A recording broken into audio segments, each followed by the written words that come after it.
ഏതായാലും ഈ സൂചിപ്പിച്ചതുപോലെ എല്ലാവർക്കും പലതും പറയാനുണ്ട്. നമ്മൾ നേരത്തെ പല ആളുകളുടെയും പ്രതികരണമൊക്കെ തേടിയിട്ടുണ്ടായിരുന്നു. പലരും പറയുന്നുണ്ട് ഒരു മാറ്റം വേണമെന്ന്. പക്ഷേ പലരും പറയുന്നു ഇപ്പോഴുള്ള ഭരണത്തിൽ വളരെ സന്തുഷ്ടരാണ് എന്ന് പറയുന്നവരുമുണ്ട്. നമ്മുടെ കൂടെ ഈ തൃശ്ശൂരിൻ്റെ എല്ലാം അറിയുന്ന ശ്രീകുമാരൻ കൂടി നമ്മുടെ റിപ്പോർട്ടർ തത്സമയം ചേരുന്നുണ്ട്. ശ്രീജിത്ത്, ഈ പറഞ്ഞതുപോലെ വളരെ സസ്പെൻസ് നിറഞ്ഞ ഒരു മത്സരമാണ് ഇത്തവണ നമ്മൾ പ്രതീക്ഷിക്കുന്നത്.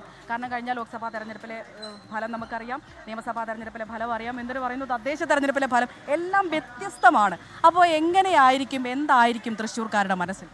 തൃശ്ശൂർ ഇത്തവണ ഒരു വലിയ സസ്പെൻസിലേക്ക് പോകുമെന്ന് തന്നെയാണ് നമ്മൾ പ്രതീക്ഷിക്കുന്നത്. കാരണം നമ്മളൊരു ഘട്ടത്തിൽ പോലും കഴിഞ്ഞ തവണ പ്രതീക്ഷിക്കാത്തൊരു സ്ഥാനാർത്ഥിയായിരുന്നു പി ബാലചന്ദ്രൻ. നമ്മളെവിടെയും കാര്യമായ രീതിയിൽ നമ്മൾ പ്ലേസ് ചെയ്യപ്പെട്ട ഒരു സ്ഥാനാർത്ഥിയൊന്നും ആയിരുന്നില്ല. ഒട്ടും പ്രതീക്ഷ നമ്മളെ മാധ്യമങ്ങളോ അല്ലെങ്കിൽ പൊതുവിൽ ആളുകളോ ആരും ബൈറ്റെടുക്കുമ്പോൾ പോലും പറഞ്ഞിരുന്നില്ല. പ്രധാനപ്പെട്ട കാരണം സുരേഷ് ഗോപി ഒരു ഭാഗത്ത് BJPക്ക് വേണ്ടി മത്സരിക്കുന്നു, ഒരു ഭാഗത്ത് പത്മജ വേണുഗോപാൽ ശക്തയായ സ്ഥാനാർത്ഥിയാണ്, ലീഡറുടെ മകൾ, അവർ കോൺഗ്രസിന് വേണ്ടി മത്സരിക്കുന്നു, കൈപ്പത്തി ചിഹ്നത്തിൽ മത്സരിക്കുന്നു.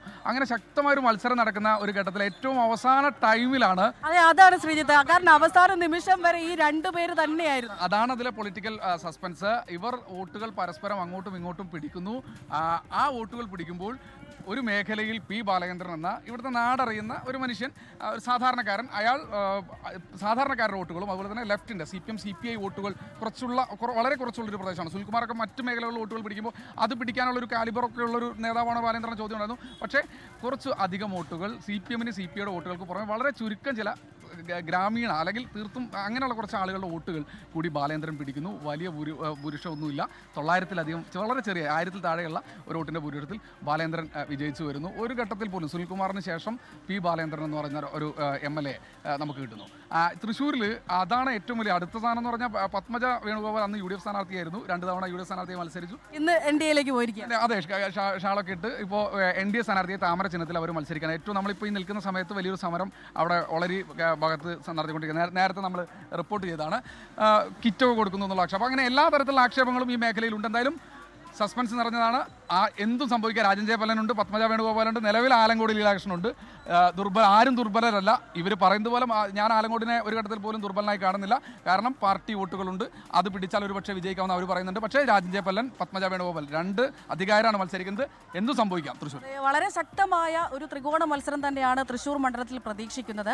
ഇവിടുത്തെ ജനങ്ങൾക്കും ഒരുപാട് കാര്യങ്ങൾ പറയാനുണ്ട്. അവരെന്താണ്, അവർ മുന്നോട്ട് വയ്ക്കുന്ന പ്രതീക്ഷകൾ, എന്തൊക്കെ കാര്യങ്ങൾ ഈ ഒരു തെരഞ്ഞെടുപ്പിൽ അവർക്ക് പറയാനുണ്ട് എന്ന് നോക്കാം. ജനശബ്ദം.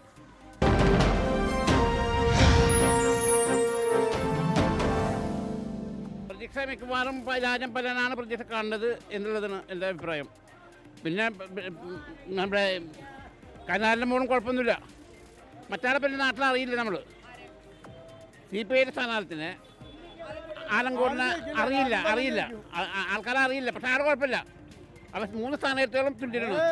പറയുമ്പോൾ നല്ലൊരു LDF കാരനാണ്. പറയുമ്പോൾ ആലങ്കോട് ലീലാകൃഷ്ണൻ നമ്മൾ പ്രതീക്ഷിക്കാത്തൊരു നേതാവായി മാറി. രാജൻ ജയപാലൻ്റെ വീടിൻ്റെ അടുത്തുള്ളൊരു വ്യക്തി കൂടിയാണ്. അപ്പോൾ രാജപാലൻ ജയിക്കും, ഉറപ്പാണ് രാജൻ ജയപാലൻ. ഒരു കൂട്ടർക്ക് മാത്രം കൊടുത്തിട്ട് കാര്യമില്ല, കൊടുക്കും തോറും തന്നെ തൂത്തുള്ള എല്ലാവരും. വീണ്ടും പിണറായി സർക്കാർ 3ാമത് അധികാരത്തിൽ വരും. തുടർഭരണം ഉറപ്പാണ്. മാറ്റം ഉണ്ടാകാൻ സാധ്യതയില്ല, വളരെ സാധ്യത കുറവാണ്. വെച്ച് കഴിഞ്ഞാൽ അതിന് മാത്രം വികസനമാണ് കേരളത്തിൽ ചെയ്തിട്ടുള്ളത്. തുടർഭരണം ഉണ്ടാവും, ഉറപ്പായിട്ടും ഉണ്ടാവും. പിന്നെ അതിൻ്റെ ഇടയ്ക്ക് കുറേ കുതികാൽവെട്ടും അതൊക്കെ ഉണ്ട്. പക്ഷെ തുടർഭരണം ഉറപ്പാണത്. അത് ജനങ്ങൾ അത്രയും നെഞ്ചിലേറ്റൊരു സർക്കാരാണത്. അപ്പോൾ അതൊക്കെയാണ് ജനങ്ങൾക്ക് പറയാനുള്ളത്. ഏതായാലും നമുക്ക് കാത്തിരിക്കാം എന്തായിരിക്കും തൃശ്ശൂർകാർ വിധി എഴുതുന്നത് എന്നറിയാൻ വേണ്ടി. വളരെ കുറച്ച് ദിവസങ്ങൾ മാത്രമേ ഉള്ളൂ. അപ്പോൾ 9-ാം തീയതി അറിയാം SKN എന്തായിരിക്കും തൃശ്ശൂരിൽ സംഭവിക്കുക എന്ന്.